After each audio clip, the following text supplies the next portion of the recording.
So I want to stop at this point and ask if you have any general questions or comments about that earlier period, and then we'll go into our discussion questions. Are you still on cloud nine in some kind of mystical state? Okay. Okay. I mean, I come across as glib and rejectionist of this, but people are going to interpret their own experience in their own way. There are people who have near-death experiences and think it really is proof of an afterlife or some kind of supernatural realm. And there are people who have a near-death experience and attribute it to oxygen deprivation in the brain. And that's how they translate that experience for themselves. Without independent confirmation one way or the other, you can decide which is more likely to you. I'll give you an example that I often use for this kind of a case. A man grows up in a very religious community, but in the end decides he doesn't really believe any of it. So he goes out in the field one night and he says, okay, God, if you're up there, I want you to give me a sign right now. And a shooting star shoots across the sky. And he says, wow, what a coincidence. So either you're going to read it as a mystical moment of divine communion or it's a coincidence, but that's going to be, in the end, its own approach. One question is asked, is this similar to Sufism in Islam? Absolutely. It's a very similar kind of approach to Sufism, or if you think of the whirling dervishes that you'd see in Turkey, that's also sort of an offshoot of Sufi practice. It's absolutely, and there's even some interesting studies of dialogue between Sufis and the early practitioners of Jewish mysticism. I mean, as Islam began to decline in the later Ottoman Empire and there became sort of fanatical strands of Islam, the dialogue between the groups becomes broken down. Now, the kind of Sufi Jewish Kabbalah interaction you'll see is on the very sort of progressive liberal end of things rather than in the fundamentalist end, just because the barriers are much higher now. But if you went to the Middle Ages, you would definitely find dialogue between Sufi thinkers, practicers, and so on. There's even a kind of practical meditative Kabbalah that's started by a man named Abraham Abulafia, who's influenced by Islamic models as well. That's different from the sort of contemplative, speculative Kabbalah of the Zohar and the Lurianic style. So yeah, absolutely. The Sufi trends in Islam are parallel to what you see in medieval Kabbalah Jewish mysticism. By the way, the word Kabbalah in Hebrew literally means reception or to receive. But the idea is that it's a tradition as in something received, but also it's like received under the table. It's like the secret transmission tradition as opposed to the surface transmission that the hoi polloi can handle. There's going to be the secret knowledge and wisdom that only the elites are able to handle. Yeah, this seems very similar to Sufism as I'm familiar with it in Sudan, in West Africa, for example. Yep. The mysticism, with the often arrival of my mind just went blank, but like a Messiah in a sense, A Mahdi, you're thinking? Yeah, the Mahdi. Thank you. I couldn't think of the word. I think of El Bab, but I couldn't think of the Mahdi. But but a similar sort, and they come and they go, and as they did in the Sudan or in the West Africa or amongst the. But the one thing that seems different to me is that there doesn't seem to be the same kind of tradition of jihadism, where you get this fundamental, like the Almohads, for example, or in West Africa where you have the big in Fulani, you have the big jihad of fundamentalism, absolutely the Wahhabi sort of thing, absolutely, Right. We don't seem to, that doesn't seem to be a stream of thought. Maybe that's because Jews haven't controlled the state. I don't know. Right. Well, I mean, they have limitations on what they're able to do in terms of military action. So that's one inhibition for them. And also, they're not conquering territory. They're living as a subordinate minority in Eastern Europe, so they don't have that impulse to conquest or reconquer. They also don't have a real deeply developed military tradition. The rabbis de-emphasize the Maccabees. Yeah. Don't emphasize, it's the Messiah, son of David, not the next general in the line of the fighting David, so it's the pious Psalm David rather than the military fighting David they emphasize. So between the lack of a tradition, the lack of territory, the lack of armies, and a book culture rather than a warrior culture, they didn't develop that. Now, I will say there are certainly some fanatics among the Jewish settlers in the West Bank who might, qualify as that kind of religious fervor militarism that that is expressed in the Islamic world in earlier generations. But that's a much later development than what we're talking about here. Yeah. I also see a strain of this in Iran, with the Shi, right from the early time, the self abuse, and over the time of the anniversary of the death of, Ali and so forth. Right. That seems like that also seems like a very strong strain of a similar thing. Yeah, and again, it's about an individual experience and high emotion. These people that cut themselves for the experience.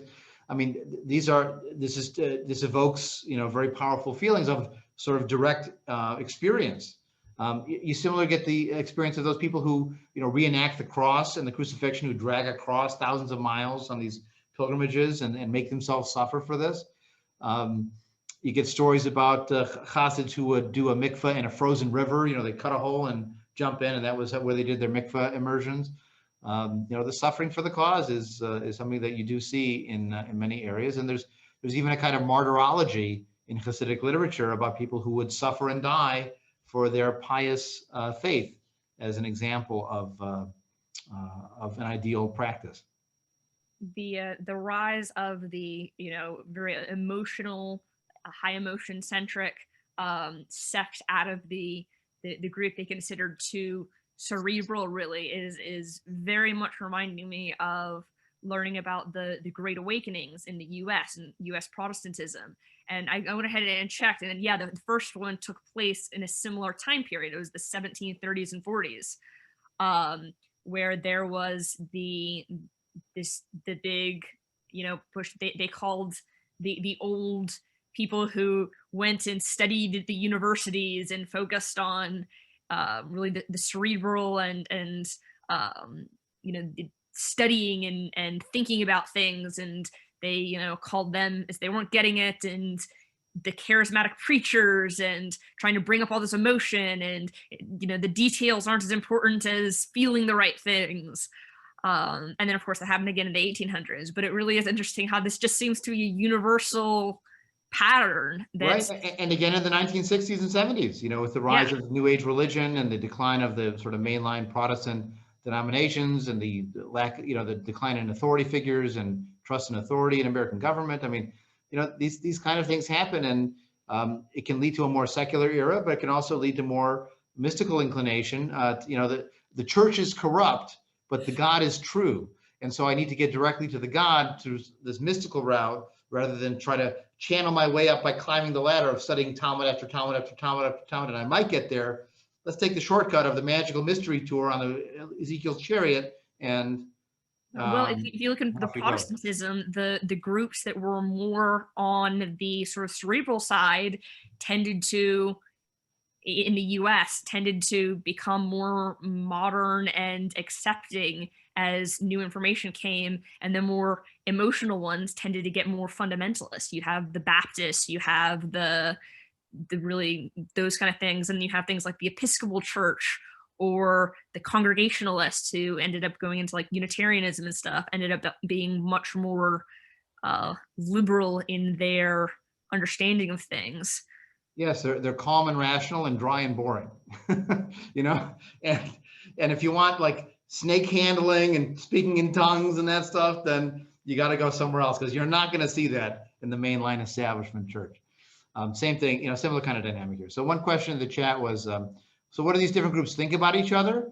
Well, I mean, as you can imagine, they didn't like each other very much, because what happens is you get rivalry, so the Belzer Hasidim are wind up in the same town in New York as the Satmar Hasidim, but they have different traditions for what counts as kosher and the proper melody for this song and how long should the sleeves be on the women and all kind.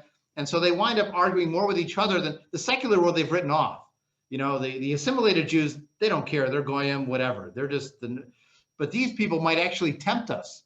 There was a major event in the 1960s where a Lubavitch Hasid had sort of become a mole in the Satmar Hasidic world and was secretly migrating people from Satmar Hasidism into Lubavitch Hasidim. And then he came out and they went to his house and they threatened him. And it was like major, big to do because of they're so close that the rivalry is a real danger here.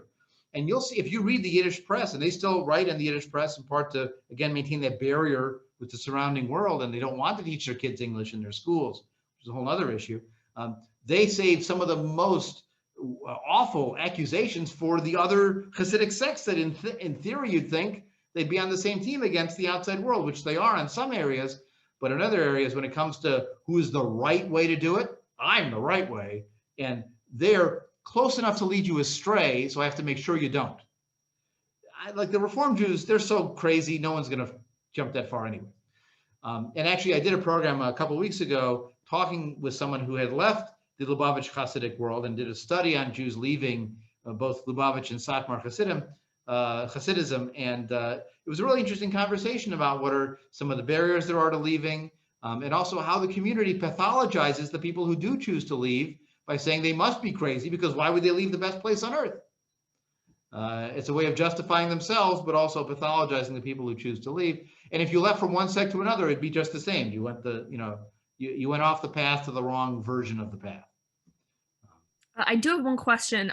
Early in the lecture, we were talking about, a lot of the uniformity of halakha in the late Middle Ages and everything. I was wondering, was that even between Sephardic and Ashkenazi? I mean, mostly.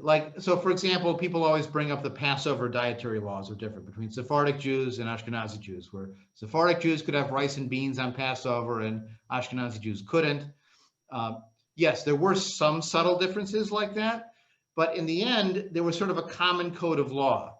It was called the Shulchan Aruch, which meant the set table, and there was a sort of commentary to it called the Mapah, the tablecloth, that was added by the other tradition. So the original Shulchan Aruch was written by a Sephardic Jew, and then it was added to by an Ashkenazi Jew who put in some comments saying, well, in our tradition, we do it a little bit differently. But he was willing to use the framework that the Sephardic rabbi made for the big stuff. So when you recited the prayers, what the prayers had to be, again, there were slight differences of which pious poem you added here, what order you did, and which holidays you did a double reading or a single reading, and things.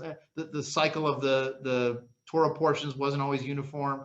So there were some subtle differences, but on the major conceptual issues, like you could travel from one to the other and not be lost in terms of ritual practice, dietary laws, what you'd see in a synagogue. You had a common code of laws for damages and contract law, that kind of thing, which is very valuable when you're doing international trading in an era before, courts that can adjudicate across borders. But there was a Jewish court that could have a common code of laws and references no matter where you were. So it was, again, it wasn't uniformity, but it was more of a consensus than you certainly have in the modern period. Okay, so let's take a look at our discussion questions that were planned in the curriculum. How did historical events contribute to the rise of Jewish mysticism?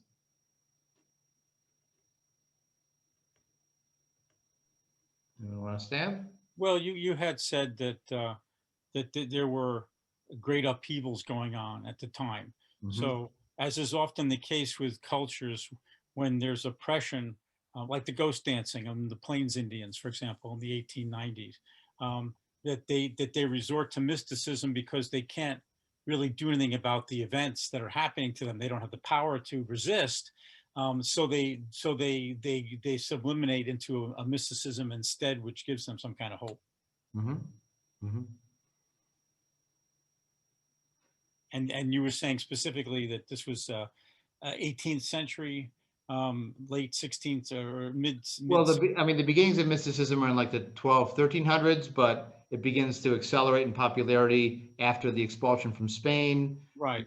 Khmelnytsky pogroms, right? That's sort of setting the groundwork for the Hasidic movement, which takes the mysticism and then democratizes it by spreading it out to the populace as opposed to keeping it in sort of an elite intellectual group. In other examples, there's a surrounding culture in the Provence region in Spain and France that has also seen a lot of Christian and Muslim mystical thought developing in that setting that creates a fruitful environment for Jewish mysticism to grow. the expulsion from Spain specifically supports the idea of a broken universe that needs repair, that tikkun concept. And Jewish philosophy and ritual practice, the more formalized it got, created this conceptual distance where you want the shortcut to mystical thought to get there, as opposed to trying to climb the ladder in the traditional prescribed format. Do you think that there is any connection with the popularization, if you will, of the mystical with Judaism, with the Protestant, attack on Catholicism, the Catholicism being sort of the major thought, and now they're saying, someone like Martin Luther is saying, screw all these priests and stuff. You can talk directly to God. You don't need to have all this intercession, all this sort of formalized ritual. You can do it.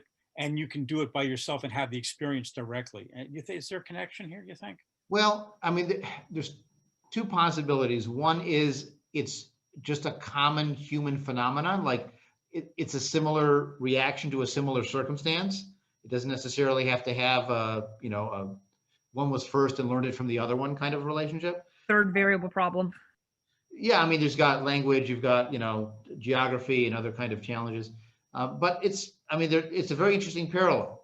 I don't know of direct, transmission from Martin Luther to the Baal Shem Tov, as a sort of one-to-one. But it is certainly a similar phenomenon. Whether it was something they learned one from the other, or it was a similar response to a similar problem, religious hierarchy, structure, ritual creates a human response of desiring more direct divine communication, ultimate meaning in the individual. Then it might just be again, is it a sign or is it coincidence? Maybe it's coincidence. Well, yeah, true, I suppose, but it's interesting because Jan Hus, who predates Luther, of course, is 15th century. So we're in the 1400s, and that's the time when we're having the expulsions, and then we have a spread of Protestantism in places like Czechoslovakia and in places in the German states and other areas, and the beginning of the Inquisition, is a response to that. And I just wonder, I'm not saying it's directly connected, but it seems like there's a lot of upheaval in the Christian world going on at the same time in respect that sort of mirrors it at the same time. The time period is similar. Right, for sure. And look, I don't doubt that there are influences one to the other. I remember reading once or hearing a scholar present his research that at the same time that the Catholic Church in Europe was beginning to sell indulgences as a way for you to get your loved ones out of hell or purgatory early, you could sort of give to the church and it would get them out, is the same time period that rabbis begin promoting the idea of reciting the Kaddish as a way to post-mortem atone for the sins of your loved one to get them into Gan Eden a little bit sooner. And they actually suggest that, the timing of this and the locations when this is happening suggests the Jews are reading the non-Jewish sources or hearing about it and saying, oh, that's a good idea, and importing it into their own theology from the non-Jewish sources. So I would not doubt that there is, something in the water, something in the air, that people are hearing similar kind of arguments against establishments and structures and so on. Look, the Black Death was a tremendously dislocating experience. The priests were useless. The church was useless. People died, and it wasn't a function of justice. And that led to big questions about authority. And are you willing to ask questions you weren't willing to ask before? Same thing with the printing press that democratizes learning in a way that the scribal tradition kept it very confined. So you have all these developments that sort of clue in together to undermine the authority in favor of new charismatic authority or a democratizing of religious experience out to the people. Okay, second question. What is the Zohar? Who wrote it and when? It's a fundamental mystical text talking about the emanations with the 10 Sephirot and all that. And I don't remember the guy's first name, but he's from Lyon and did Lyon. And then he went ahead and said, I received it from this dead famous rabbi. Good, very good. So the assumed author, or at least compiler, is Moses of Lyon. And he claims to have received it from Shimon Bar Yochai, or Rashbi in the acronym version, who lived in the 2nd century of the Common Era. The Zohar itself is actually written in Aramaic, and it's a kind of unusual artificial Aramaic, which again suggests that if Shimon Bar Yochai had written it and he was a fluent Aramaic speaker, it would sound different. It was written by somebody who didn't really, wasn't really fluent in Aramaic and was sort of cobbling it together from the sources that he had, which is, again, makes more sense if it's Moses de Leon. And remember that behind those Sefirot, behind those emanations, is this concept of an Ein Sof, an infinite, unknowable God that's is the will and essence is channeled into the material world through the Sefirot, but in the end, we can't know that ultimate out there. We have to know it through its impacts in the world. Okay, next question is, what is Lurianic Kabbalah? And why do you think this type of mystical thought is attractive for some Jews today, especially in a movement called Jewish renewal? So do you remember what Lurianic Kabbalah was all about?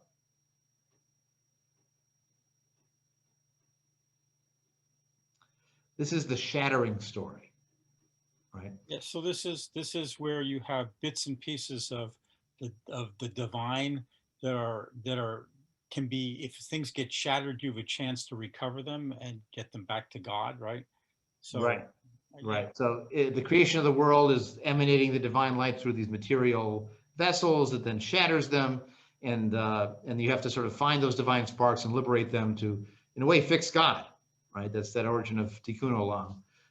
And they're out there hidden in the world. And the Jews' task is, by conscious and the proper intention performance of the commandments, which are God's instructions of how to fix God, you can then liberate those sparks and help prepare the world. And then make the Tu B'Shavat Seder. And you can have a Tu B'Shavat Seder, exactly, which is also innovated by the same community in Sfat with these kind of mystical intentions and so on. So why do you think this kind of thought would be attractive to some Jews today? Well, I mean, I think a lot of sort of symbols are very human, and sparks of light are very attractive to our shiny little human brains. And I think that the thought of being able to make the world better in a symbolic way with shiny sparks of light in our brain that is completely in our control, rather than having to deal with fighting against the not so fun forces of the universe, is very nice, and can also be a way to even keep our spirits up in doing real world work to make things better, because that can be really depressing when you work really, really hard to make things better and everything falls apart. It can be really nice to think that, well, at the very least, if I go ahead and focus really hard and say the blessings, I can make the world better in this way. And that can even keep your spirits up enough to keep you going for next week when you go to fight against some other legislation that wants to do horrible things. So I think that there's, a lot of attraction through those things. And I think Jewish renewal, it's another one of the things where you're really looking for an emotional salve in a oftentimes harsh world. And symbols are really the main human way of influencing our own emotions. And we have some, long-lived nice symbols. I mean, they've stuck around for a while because clearly they're attractive to people. And it's also got the nice patina of tradition because they're old. Right. And so they serve that purpose of being really effective at helping us feel more in control, and in some ways probably helping us do more in the world, because it helps you not break quite as easily from not being able to get things done. Okay. Other thoughts? Why this approach to mystical thought is attractive these days? We live on the other side of the Holocaust. Talk about shattering, right? Destruction, disaster, questioning faith, questioning religious establishment, and any kind of theology that talks about how you repair from the shatteredness, or describes a universe that's not orderly and a divinity that needs help to make things happen. That's attractive. That makes more sense in some ways after a Holocaust or a personal tragedy, a cancer, a stroke, a car accident, and these tragedies happen all the time. I mean, one of the real deep insights or sort of psychological smart moves of all things, the pastor Rick Warren's best-selling book, The Purpose-Driven Life, is the first line of the book. He says, it's not about you. In other words, like, it's not your fault. God had a plan for you, and if bad things happen to you, it was part of the plan, and if you surrender yourself to the purpose, then it's okay, but it's not your fault. So once you can say that to someone and say, the system is okay, that's attractive. People want to hear that. So after the tragedy, if you can find a way to make sense of it or find a way to make good out of it, you have to help God. I mean, the whole concept of a partnership theology, which is popular even in mainstream Reform Judaism, is based on the concept that God needs help. You can't do it. It can't do it by itself. And so people have a role to play. That's human agency, which again, in an era of science and going to the moon and understanding the atom makes more sense to us than you don't know anything. We know a lot.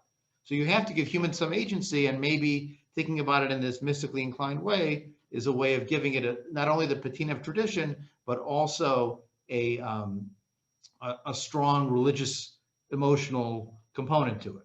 And that's what people are looking for.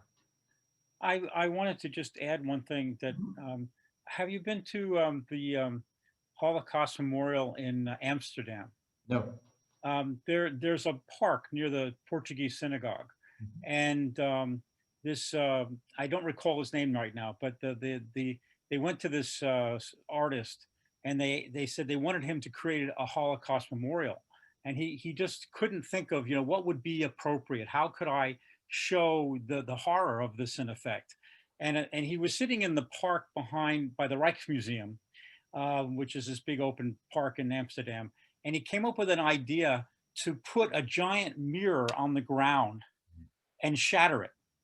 So when you look at it, you see the sky, but the sky is all shattered, and all these broken glass in effect. And it's extraordinarily simple, but extraordinarily moving. And you've just added meaning to it more to me now by talking about the idea of the shattering, and the Holocaust as a shattering. I didn't really know that. Now that makes that. But if you get there back to Amsterdam, you should go see that in the park. It's quite moving. Absolutely, absolutely. I mean, I'll give you two other reasons why I think this message is attractive today. One is, one of the purposes of Jewish renewal was to find sort of new kavanot, new intentions, new meanings in traditional Jewish practices when the old answers didn't satisfy.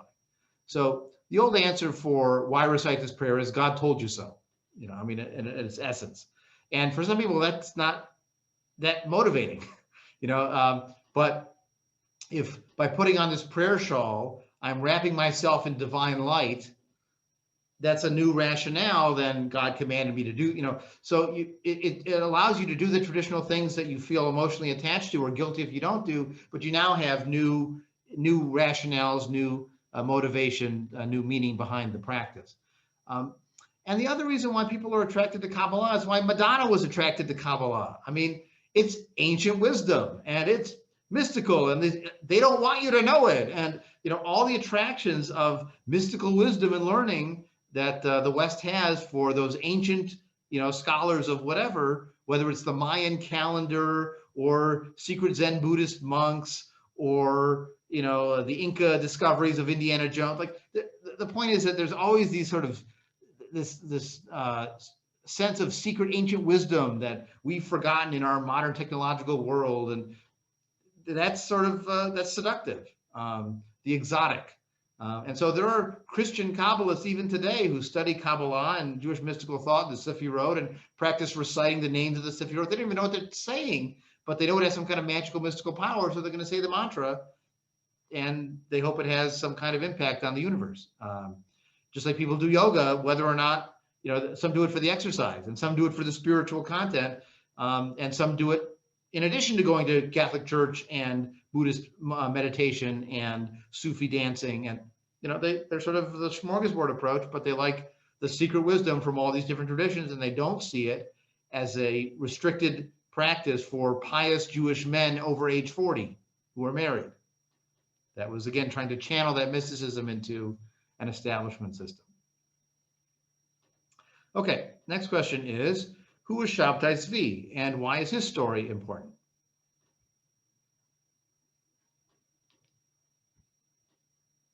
Remember Shabtai? This is the false Messiah, right?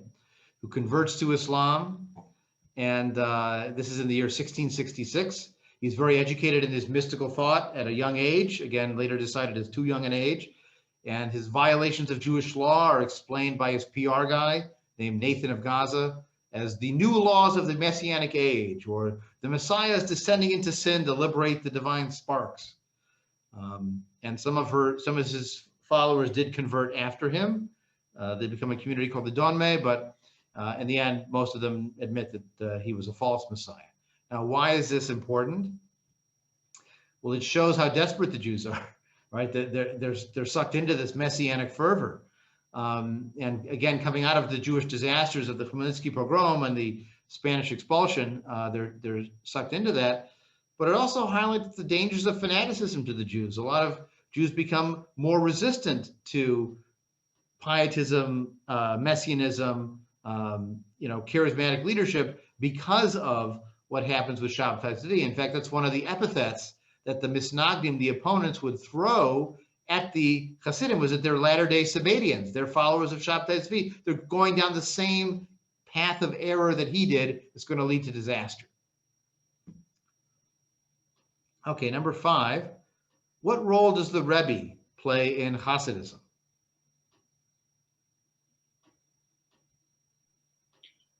Well, I see the Rebbe as sort of the he's the holy man, of the sect, and so he's not the Messiah really, but he's the perfect connection to God, who has the secrets of the mysticism, understands it the best, and so you follow him, and he becomes the role model, and for that particular sect of Hasidim. Right. It's often a dynasty, like it goes through the same family, although sometimes it's like, one person designates his nephew as the heir. It's not always father to son necessarily. It's not always the older son either. Like they choose which one they think is the most sort of spiritually adept to be able to lead the community. There are 2 sects today, by the way, that don't have a Rebbe at all. One is the Bratslav Hasidim. Their founding thinker was a man named Nachman of Bratslav, who actually told wonderful stories and parables and so on. You can still find them out there today. When he died, they didn't pick another Rebbe. They figured they were never going to do better than him. And so actually other Hasidic groups call the Bratslavers the Teuter Hasidim, which means the dead Hasidim, because they have a dead Rebbe. The other famous group that no longer has a formal Rebbe is the Lubavitch Hasidim, whose famous Rebbe was Menachem Mendel Schneerson, who died in the 1990s. And at the end of his life was claimed to be the Messiah. But they don't have a universally accepted Lubavitch Rebbe as they did before Schneerson. But that's most Hasidic sects have some kind of Rebbe, and everything the Rebbe does is treated as a revelation. And there's a special privilege of having a private audience with the Rebbe to be able to have him share his insight into your life and to learn from his example and so on. This completely reminds me of the Mormon prophet. We have the current Mormon prophet and what he says, which always leads me, if you give me a second, to a funny story, because the Mormons always believed that you shouldn't drink coffee, you shouldn't drink things with caffeine, until someone made a very large donation of Coca-Cola stock to the church, in which case the prophet suddenly had a revelation that it was okay to drink Coke. But that's a side story. But it's sort of the same idea. He's the living prophet. He continues to have a connection with God and revelation. Right. Although in this case, he rarely would put out like a radical change to Jewish law, like he's not going to declare pork kosher or something. But in this case, he does certainly serve as a role model example and practice. And and often it can impose rules. So in the Satmar Hasidic world, for example, after the Holocaust, which many of them endured living in Hungary, they made the rules even more strict. So they started requiring women to shave their heads when they were married, when before they just had to cover their hair so their husband could see it, but they didn't have to shave their heads. Or they made a ruling on how thick their pantyhose could be and what style pantyhose they would be allowed to wear. For the little part of their leg they could see up below the knee, and the skirts that they had to wear long. And that was adding layers of strictness. The Rebbe could do that kind of stuff, how to interpret some of the rules.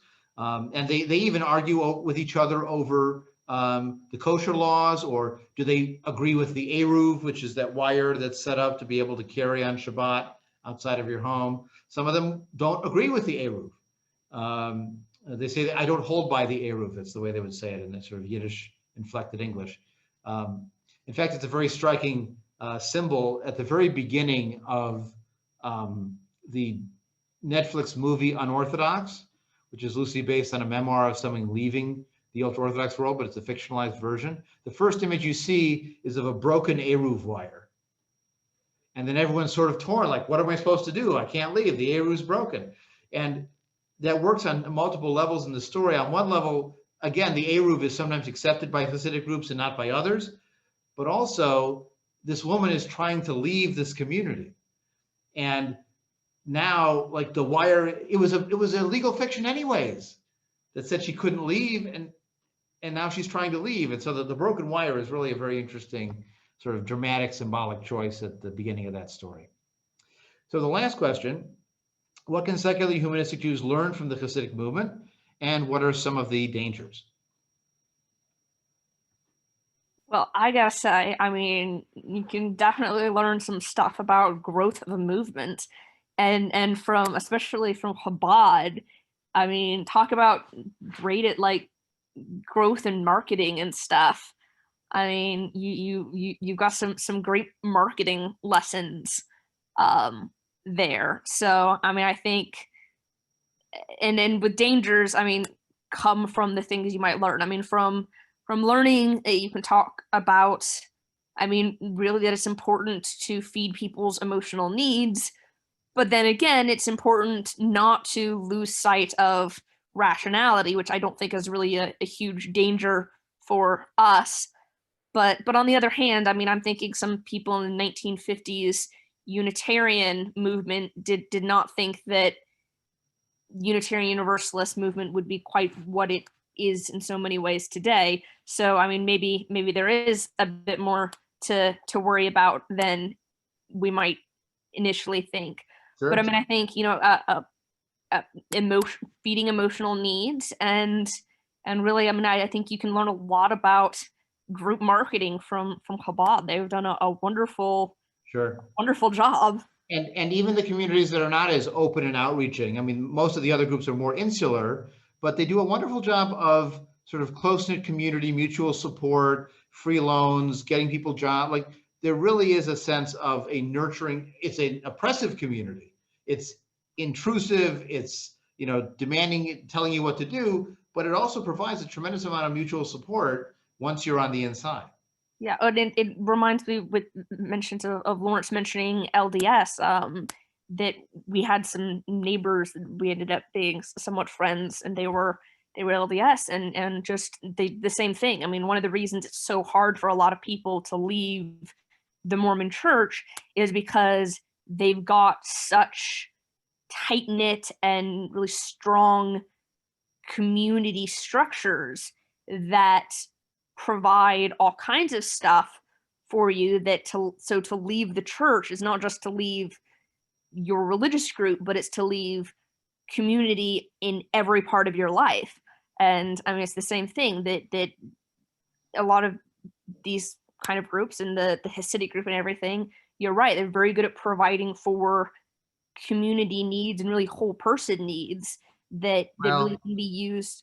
Well, we would understand. Maybe not whole person, but in terms of not just going to synagogue on Saturday once a week kind of thing.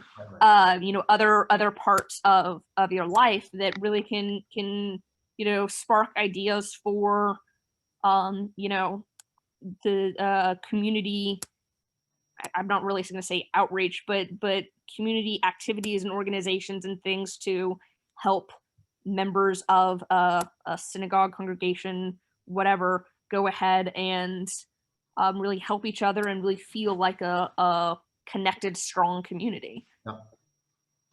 Anything else on the positive or negative, Lori? For me, it's always looking at the negative side in a way. I mean, for this, but I feel that what we need to take away from things like that is we don't want to become a cult. We don't want to become an organization that says, you know, well, we don't, you know, we only believe in this, you know, and it's humanistic and you can't believe in that, you know. So instead of becoming, as you always emphasize, the inclusive nature of differing opinions within our community, we don't want to risk having some charismatic leader arise that now starts to channel us in a particular way of thinking and challenges that. I don't know how dangerous that is for us. Yeah, it's very tempting, you know. Yeah, well, but I think we're too ornery for that. But you know what I'm saying? In other words, what I see amongst these sorts of religious groups, be they Mennonite or Amish or Mormon or Hasidim, is this cultic sense of, you know, we and they, and a very strong sense of non-inclusiveness. You know, if you're not part of us, then you're the enemy, in effect. And it's then you begin to get led somewhere without thinking about it, and that's always a big danger. I don't see it as a huge danger for this community, just having learned to meet some people here that I don't think that would be hard to get us to be like herding cats. But I mean, but some nonetheless, I think that's something that one needs to be always aware of, that possibility. I mean, you know, that hatred of the outsiders is a problem we wouldn't want to fall into. The oppressive communal rigidity, the absolute authority of tradition, the cult of the Rebbe. I mean, now I have to say, having grown up at the Birmingham Temple with Sherwin Wine as the rabbi, there were times he was the Rebbe. You know, that what he said was the way things should go, and that's the way it is, and who are you to change it? And I mean, you know, he was a very powerful thinker. He had a lot of great ideas. He wasn't a Rebbe. You know, I had to sort of say it quietly at times because he was the founding thinker, and, you know, they take on that stance. And the same was true for Mordechai Kaplan and Reconstructionism. You know, it was very hard for the movement to change the template he had set, and he lived to 101. So it sort of kept them sort of fossilized at some point. It can be tough to do, but you know, the flip side is there are a lot of positives. There's reasons why this was so successful. You know, the idea of energy and enthusiasm and having intention and not just rational approaches. The importance of joy in your Jewish identity and your celebration. You know, less oi, more joy. That would be good. The idea of celebrating without words. The whole idea of the nigun is a Hasidic innovation where you start with words and then you go to sounds and then you go to silence. And so saying that, you know, bim bam and bitty bitty but, that's fine. It doesn't matter what you're saying if you're singing it and feeling the community connection together. That's valuable. You know, the value of a close-knit community without the authority would certainly be of use to us. One person mentions that he's connecting to us from Romania. He told us in an earlier class he doesn't show us his picture because he's in pajamas because it's 3 a.m. there. Which is, it's good he's here. But he mentions that Satu Mare, the home of the Satmars, is today on Romanian territory, and there's no Hasidic community left. You know, post-Holocaust, Elie Wiesel, in fact, was part of that community from a town called Siget. And he left the Hasidic world, even if he found a way back to some kind of religion at a later point in his life. So next time, we're going to turn to talking about the opponents of the opponents and the Hasidim. These were the Jewish enlighteners. These are really our forebears in this period more directly because they're willing to ask the same kind of questions we do about what does it make sense to believe? How does it make sense to live Jewish life in the modern world? And what are the possibilities for Jewish community in a world where Jews are finally beginning to be considered the possibility of becoming a new word? It's called citizens. And the term for this process is what we call today the process of emancipation. In some cases, emancipation came before the Enlightenment really hit the Jewish community. In other cases, Enlightenment came first with the goal of emancipation at the end of the Enlightenment process. And we'll talk all about that dynamic in our next class.